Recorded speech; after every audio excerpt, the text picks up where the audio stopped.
Welcome to CNI Jerusalem Calling, your source for unfiltered Mideast talk radio. I'm your host, Dr. Faye Williams, and I'm delighted to be with you today. We have a special guest who will be with us. Mr. Josh Ruebner is the National Advocacy Director of the U.S. campaign to end the Israeli occupation, a national coalition of more than 325 organizations, including the Council of the National Interest Foundation, which works to change U.S. policy toward Israel and Palestine to support human rights, international law, and equality. He's a former analyst in Middle East affairs at the Congressional Research Service, a federal government agency that provides policy analysis to members of Congress. Mr. Ruebner holds a graduate degree in international affairs from Johns Hopkins University of Advanced International Studies. Hello, how are you, Mr. Ruebner?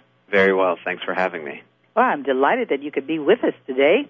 As we start off, for our listeners who are maybe unfamiliar with your organization, what is the End the Occupation and what do they do? The U.S. campaign to end the Israeli occupation is a national coalition which was founded back in 2002 to bring together hundreds of different U.S.-based organizations to work together to attempt to change our country's policy towards the Israeli-Palestinian conflict, to end our country's support for Israel's illegal 42-year occupation of the Palestinian West Bank, East Jerusalem, and Gaza Strip, and to change that policy to support a just peace based on human rights, international law, and equality for everyone. Is this a full-time job for you? This is a full-time job. We have 3.5 full-time staff at the U.S. campaign and hopefully growing soon. Where are you located? We're based here in Washington, D.C. Knowing now what the goals of your organization are, how does a member of our audience get involved if they wanted to? You can visit our website at www.endtheoccupation.org.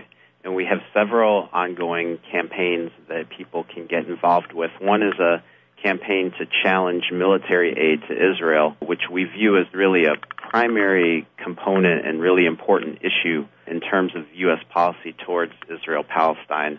We also have ongoing campaigns to try to challenge some of the corporate support that exists for Israel's human rights abuses of Palestinians, and we target specific corporations in campaigns of boycott, divestment, and sanctions against corporations such as Caterpillar, Motorola, Ahava, which is an Israeli cosmetics company, all of which are integrally involved in profiting from Israel's human rights abuses. So people can get involved with those campaigns as well. Now, why do you think it's so important to deal with the budget or the funds that go to Israel from corporations as well as the U.S. government? Well, corporations, including publicly owned corporations like Caterpillar and Motorola, are quite literally profiting from Israeli military occupation. For example, Caterpillar sells weapons to the Israeli military, which are used to demolish Palestinian homes, uproot Palestinian olive trees, build illegal settlements and walls, and so forth in Palestinian territories. And it's really our responsibility as U.S. citizens, especially for the shareholders of these corporations, to hold these corporations accountable and to demand that they stop profiting off of other people's human rights violations. Also, I guess when people see corporations that they're supporting, that they're doing business with, this has to be a very negative or very, very emotional kind of thing to think you're actually supporting what you're against through these corporations that you're doing business with. Would you say that's correct? Absolutely, and a good case in point is Motorola, the cell phone maker, which has numerous contracts with the Israeli military to supply the army with advanced communications gear that enables it to commit a whole host of human rights abuses against Palestinians in the course of Israel's occupation of the West Bank, Gaza Strip, and East Jerusalem. And they also provide and market exclusive cell phone plans to Israeli settlements and provide all kinds of sensor and communications equipment to those settlements. You know, when you use a Motorola cell phone, you are helping a corporation that's profiting in other people's misery. Well, I guess you could say the same thing about taxpayers when they see that money that they've paid in taxes would be going to someone who's occupying their country. Do you get a lot of complaints or concern from tax-paying citizens regarding this? Absolutely, and we launched a new website a few weeks ago, which is www.aidtoisrael.org. It looks at the future commitments of the United States in terms of promised levels of military aid between the budget years of 2009 and 2018, which amount to really an astonishing $30 billion of U.S. weapons transfers to Israel at taxpayer expense.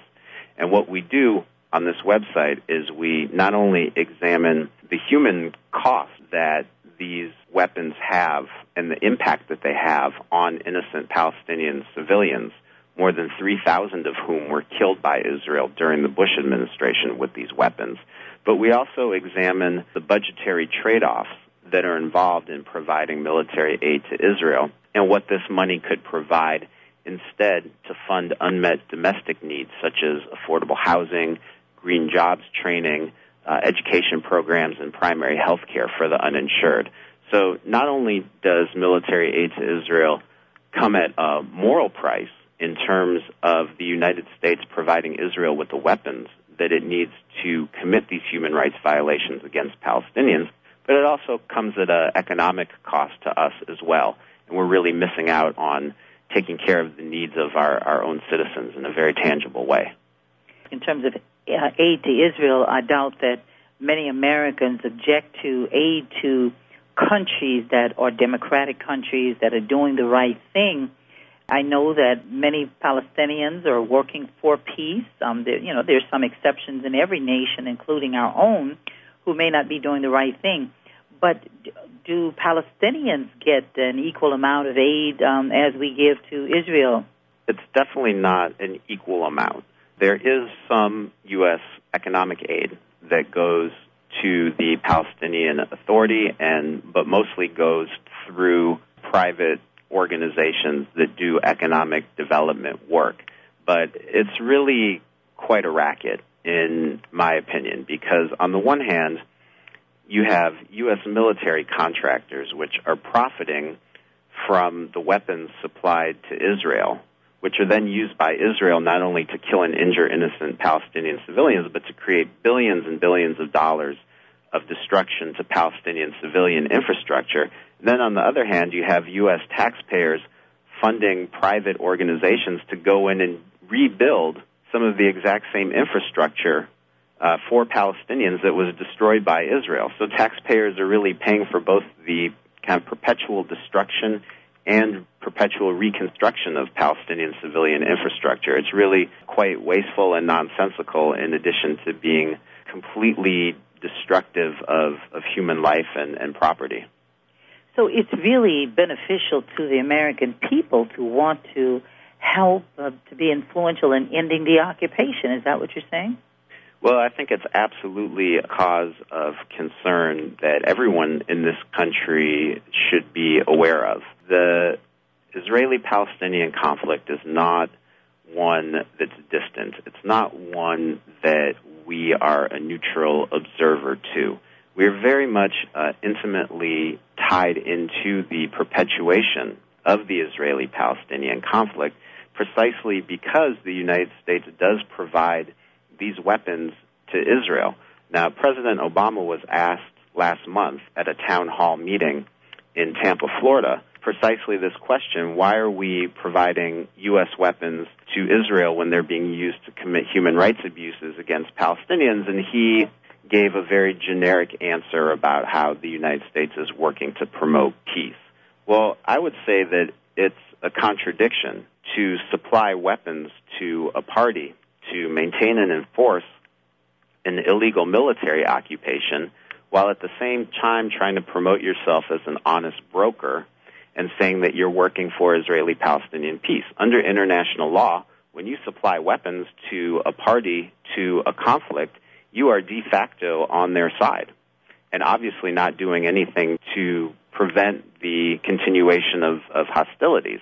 And this is something that Amnesty International pointed out quite explicitly after Israel's 2008 to 2009 attack on the Gaza Strip. They issued a report which said that U.S. weapons are literally fueling the Israeli-Palestinian conflict. And I say literally because not only do we provide the hardware, but we provide millions and millions of gallons of aviation jet fuel to literally fuel the planes to make this conflict continue. And we're talking with Mr. Josh Ruebner, who is the National Advocacy Director of the U.S. campaign to end the Israeli occupation. And we were just talking about that organization and some of the things the President has said. Like I remind all of our guests, the President has been elected for 4 years. He's been in office 1.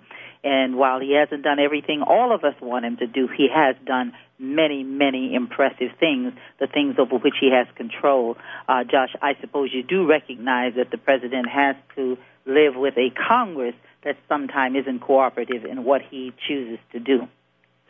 Absolutely, and I give him high marks for going to the State Department on the second or third day of his administration and announcing his appointment of George Mitchell as his special envoy for Middle East peace. That was a very hopeful sign that at the beginning of the Obama administration, the President was putting a lot of emphasis and political capital on trying to drive forward an Israeli-Palestinian peace.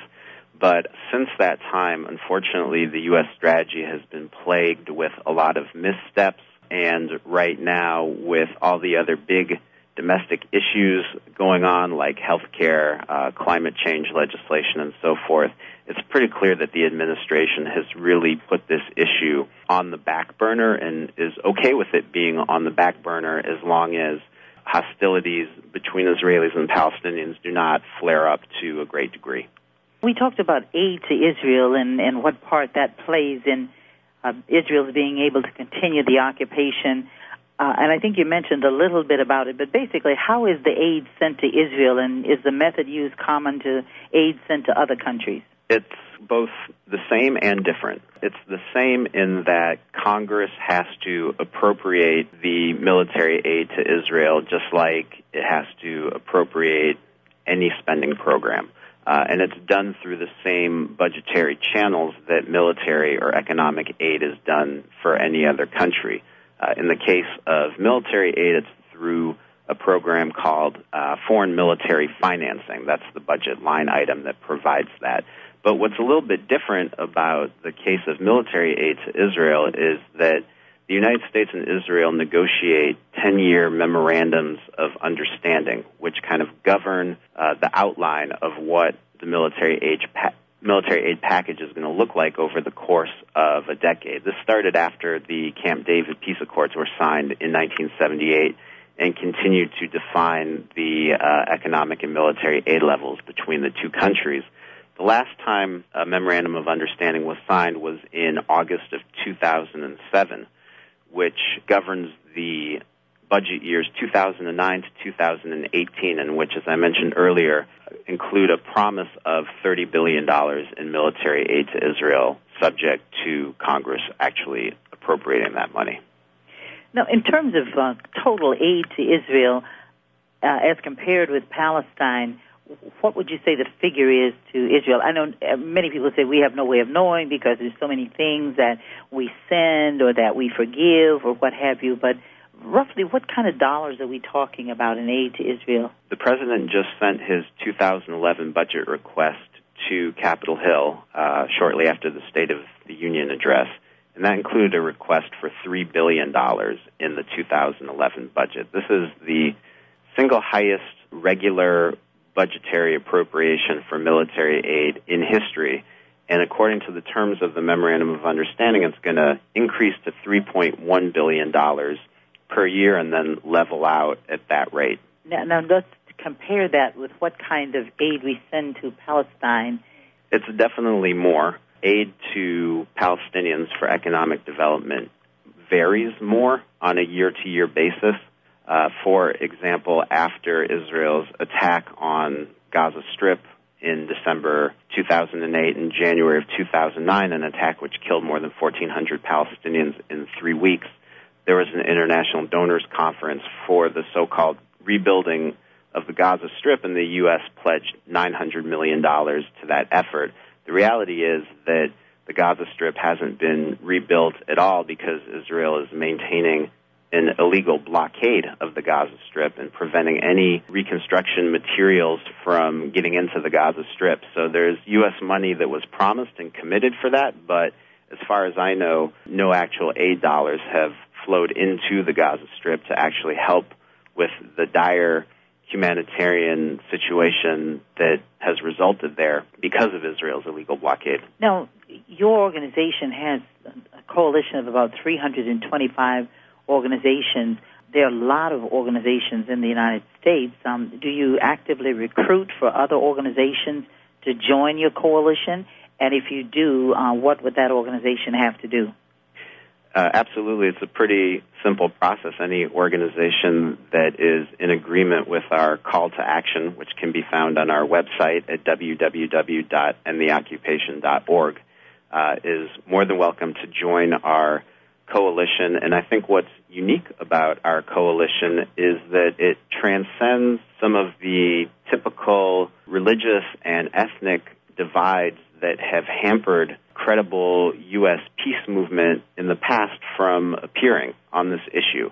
In other words, we bring together Jewish, Christian, Muslim, Hindu, secular organizations. We bring Arabs and Jews together under this umbrella, and really everyone who cares about our country's policies towards Israel-Palestine and who recognize that these policies are fundamentally flawed in that they support military occupation and prevent the establishment of a just and lasting peace, and who want to work together to change those policies for the better.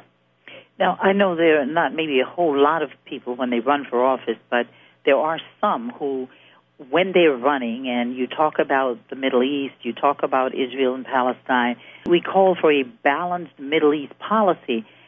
I know that when I ran for Congress, I did that, and of course I was immediately put on a hit list. But does your organization do anything then to support people who are brave enough to call for a balanced Middle East policy? Absolutely, and you make a great point. When Howard Dean was running for president in the 2004 Democratic primaries, he called for exactly the same thing, a balanced U.S. policy towards Israel and the Palestinians, and he was hounded in a similar way for those remarks. And that really underscores the point that organizations such as AIPAC, the American Israel Public Affairs Committee, which plays the predominant role in lobbying for our country's policies of support for Israeli occupation and apartheid, they're not interested in having a balanced policy. And they say so quite explicitly. They're interested in maintaining the status quo, maintaining and expanding U.S. military aid to Israel, and making sure that Israel's perceived needs and wants and desires come before any other policy consideration in the determination of our country's policies. So they're quite explicit about that. When we call for a balanced policy, what we mean by that is that the United States should be supporting a policy that upholds the human rights and dignity of everyone, and that is based upon international law, and that supports equality. And, really we believe that these are values that form the basis of the promise, I'll say the promise of the United States, because I think we also have a long way to go in terms of some of our own domestic policies and certainly other foreign policies to get us there as a country as well. And, Josh, as I talk with other people, there are many of them who want a balanced policy because I believe they understand that this is the only way that there's going to be peace, and who would not be for peace? So I don't understand leaders of nations who would work against a balanced Middle East policy, but then I guess there are a lot of things I don't understand about the whole Israeli-Palestinian situation. But I think those of us who say that we are for human rights must continue against whatever the odds are to work for a balanced Middle East policy in our nation. I think everybody can make a difference. It's not suggesting that we're anti-Israel or pro-Palestine. We're pro-human rights when we call for a balanced Middle East policy. talking with Josh Ruebner, who is the National Advocacy Director of the U.S. Campaign to End the Israeli Occupation, which is a national coalition made up of more than 325 organizations at this time. And, of course, CNI Foundation is a member of that coalition. And we're going to go to our phone lines now. We have David from Spencer. Hello, David. Hello. My question for Mr. Ruebner, actually two questions. We're obviously fighting a pretty entrenched foe here. Do you see any change in dynamics, any headway, any progress we're making? And the other thing is, besides supporting your organization, what would you say that individuals could do to help? I would say that, yes, we are seeing some significant changes on two levels. One, on the level of public opinion and public discourse around the issue of Israel and the Palestinian people. And then two, on the level of policy debate. Let me give you a little bit of my take on both of those. I think that as a result of Israel's 2006 invasion of Lebanon, and even more so in the aftermath of its 2008 to 2009 assault on the Gaza Strip, these hugely destructive military operations opened up a lot of eyes to the brutality of Israeli policies. I think that this has precipitated a big shift in public opinion, in the way the issue is discussed on mainstream media sources, and I think all of those things are preconditions to policy changing. It's not often that politicians are in the lead of public opinion. It's often that they're responding to developments in it. So I think as public opinion continues to shift away from an uncritical and unflinching support for Israeli policies into a more nuanced understanding of how this country is supporting Israel's human rights abuses of Palestinians and perpetuating the Israeli-Palestinian conflict, that will begin to show itself in differences in policy on Capitol Hill, in the administration, etc. Which leads me to my second point, which is last fall there was a debate in Congress on a resolution to condemn the Goldstone Report. The Goldstone Report was set up by the UN and its Human Rights Council after Israel's assault on the Gaza Strip to investigate violations of human rights, international law, war crimes, and possible crimes against humanity.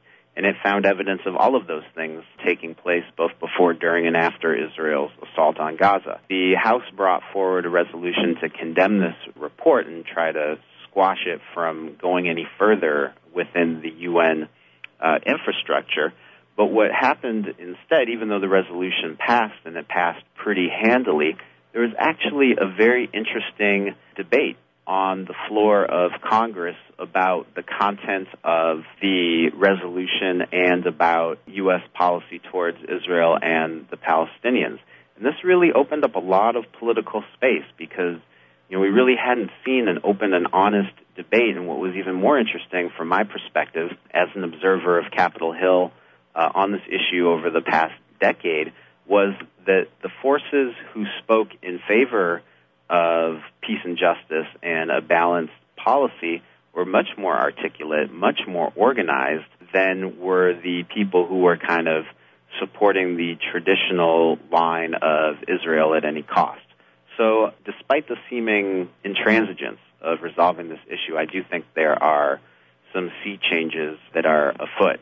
And in response to your second question about what people can do, there's a lot of things. As I mentioned at the outset of the program, people can get involved with corporate campaigns against corporations that are profiting from Israel's occupation and apartheid policies towards Palestinians by taking both individual boycott actions and also working within institutions that they're a part of, whether it's a religious institution or a union, et cetera, to divest those institutions' holdings from those corporations. And then, of course, taking individual political action to try to educate our elected officials and pressure them for a better policy. Thank you, David, for calling in and for asking those questions.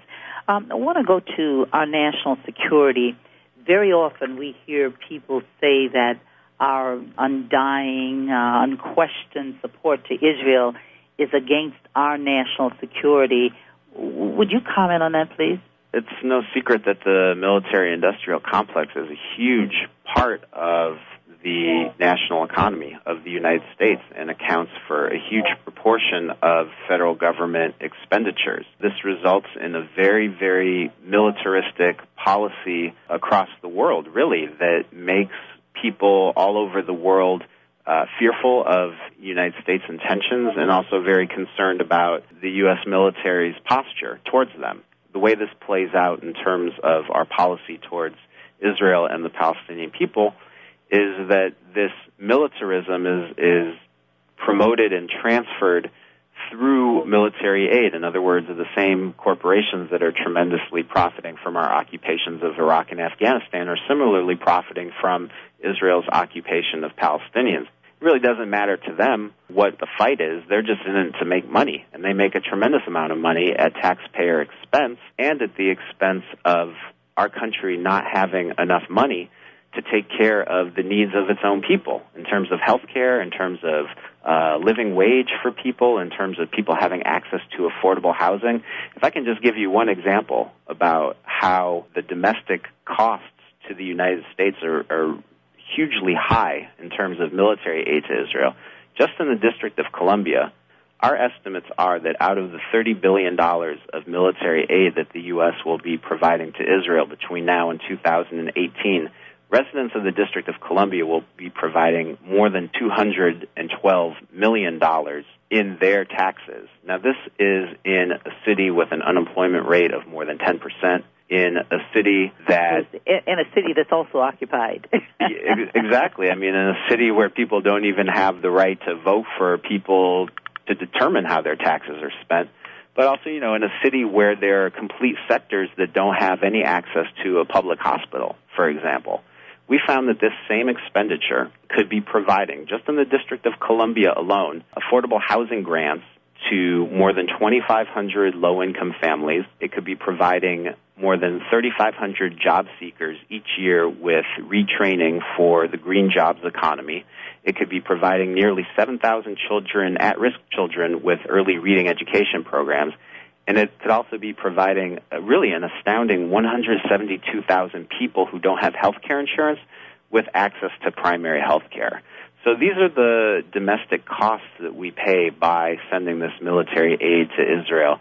And I think we as a country would be a lot better off if, instead of pursuing a foreign policy based on militarism, we used our tax dollars more effectively to meet the human needs of our own citizens. It certainly is my prayer that we will get rid of militarism wherever it is in the world, and that we can use the dollars that you're talking about to save human life, to save humanity, rather than to destroy it. Now, we talked about our national security here in the United States, but certainly as long as there is an occupation, it seems that the Israeli national security is also at risk. Would you comment on ways in which ending the occupation could improve the security of Israel? There's been a lot of examples over the course of history of one people trying to dominate, expel, force their ideological system on another people, and there hasn't been one instance of this happening where the people on the receiving end of these brutal policies haven't tried to resist them. And that's just human nature.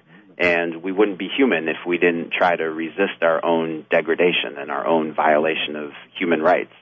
So for Israel to expect that it can have and enjoy security while at the same time oppressing Palestinians, occupying their territory, creating apartheid policies towards them is really wishful thinking.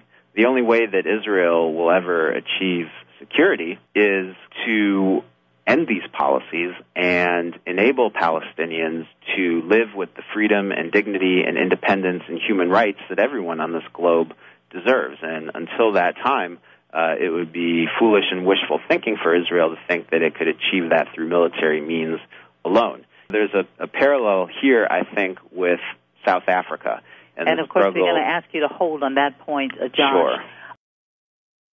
Josh, you were about to make a point, and I'm going to go back to you, and as soon as you finish that point, we're going to Gloria in Ohio. We were talking about the fact that Israel can never achieve security while continuing to oppress and occupy the Palestinian people, and I was going to say that there is a parallel, I think, here to what happened in the anti-apartheid movement in South Africa. There were a lot of white South Africans who understood that apartheid couldn't be maintained forever, but were fearful of letting up on the system because of the feared revenge that would take place for all the oppression that they had doled out to black South Africans. And that kind of perpetuated the apartheid situation in South Africa for much, much longer than it should have been. Obviously, it never should have been in the first place. But that's just to say that, once the decision was made to end the legal conditions of apartheid in South Africa, that was only when white South Africans could truly achieve a sense of security. And I think that there's a very similar parallel going on to Israel's treatment of Palestinians. And a lot of people refer to the role of the United States with Israel as being equivalent to a drug pusher. We as a country provide Israel with the drugs that it needs to maintain these brutal apartheid and occupation policies towards the Palestinian people. And, if we want to be a friend to Israel, let's truly help it end its oppression of the Palestinian people, because that's the only way for it to achieve security. And the way that we can do that is by ending military aid to Israel, which is not only hurting Palestinians in a very tangible way, but it's also being used in violation of our own U.S. domestic laws, such as the Arms Export Control Act, which is supposed to be put in place to prevent human rights abuses from taking place with U.S. weapons. Let's go to Gloria in Ohio. Hello, Gloria. My first question is this latest incident on the killing of Hamas leader and the fake passports. What do you think that will do for the image of Israel? And secondly, David Brooks wrote an article how well off the Israeli economy is compared to ours, the banks and everything. Haaretz told us how many millionaires there are in Israel, and I know there are many Israeli billionaires who've done very well in our country. So should the issue be not whether we're pro-Israel, but is Israel pro-American enough to refuse this money and help us in our dire straits right now? This money could easily be made up by very successful Jews themselves. And so we can give the money to our hospitals and our unemployed and our schools. So would you comment on switching the conversation, not whether we're pro-Israel, but is Israel pro-American, taking in the USS Liberty and things like that? The incident that you referred to in the United Arab Emirates, where it appears that an Israeli hit team killed a Hamas operative a few weeks ago in a hotel. It certainly won't be easy for Israel to explain away, and there have certainly been past incidents when Israel has used or misused, I should say, the passports of other countries to engage in these kind of operations that have provoked a lot of diplomatic unpleasantries for Israel. And I think that the United Kingdom has already announced that they're going to be doing a full-scale investigation about the misuse of these passports. So it's going to be another diplomatic black eye for Israel, I would assume. In terms of your point about Israel being an advanced economy, it's true. Its GDP is greater than some European countries like Spain and Portugal, for example, and the fact that the United States provides more foreign aid to Israel than to any other country in the world is really indicative of the kind of backwards priorities that we have in this country. If we want to be sending foreign aid to countries, I think it should be used for things like healthcare, for poverty and disease reduction and so forth, and not spent on U.S. weapons manufacturers. So I think point well taken. Yes, I think Gloria makes a good point, and I certainly hope that someone will pick up on that point, perhaps, and expand on it more. Maybe even your coalition would raise that question. I think it was a great one, and thank you so much, Gloria, for calling in. I want to go, Josh, back to our own Congress. What do you think influences Congress to disperse aid despite its repeated misuse of it? The Congress is usually so concerned about accounting for every penny that's spent, but we don't seem to use that same good sense when it comes to aid to Israel. Well, I think a large part of the problem is the fact that you have very large, very influential lobbying groups whose main purpose of being is specifically to lobby for these appropriations of military aid to Israel. And this includes not only AIPAC, the American Israel Public Affairs Committee, which I mentioned before, but also other large organizations that draw thousands of people to their lobby days, like Christians United for Israel, for example. On the one hand, there's a lot of grassroots pressure to keep this military aid up and increase it. And, of course, there are affiliated political action committees which give money to candidates to support this position. And then, you can't neglect the role of the arms industry in lobbying for these continued appropriations because it's basically a taxpayer subsidy to these U.S. Weapons makers to get this $3 billion appropriation year after year. So you've got some powerful interests. Arrayed against it is a whole bunch of much smaller groups that are trying to call attention to the human rights implications of this. When it comes down to it, it's just a lack of political will to enforce the U.S. laws that are on the books. It's the job of groups like the U.S. Campaign to End the Israeli Occupation and the Council for the National Interest to build up a counter-mobilization to try to make a lobby as effective as possible to argue for human rights and international law and for our tax dollars being spent in a way that promotes human rights rather than destroy them. Now, is that the recent Supreme Court decision on campaign finance and the possibility that foreign corporations and individuals may be contributing to candidates in our country? I think that's going to simply make the situation worse unless something is done about it. So all of us Americans should be concerned about that Supreme Court decision. I wanted to ask if your coalition has a political action group or a PAC arm like other organizations that lobby for Israel, and do you have any plans for making a political action committee or putting together one? We're set up as a 501c3 nonprofit organization, which limits the amount of lobbying that we can do, and that disallows us from endorsing candidates or giving candidates money. We currently don't have any plans to form a political action committee. But you're doing a great service in terms of putting out the information that people need. So we'll just leave the political action committee to someone else. But I think there does need to be such a thing. Now, I want to thank you, Josh, for being with us today. You've certainly provided us with a lot of information, and that's our one purpose. Thank you for being with us. You're listening to the Washington Times Network on WSRadio.com. Network on WSRadio.com. Network on WSRadio.com.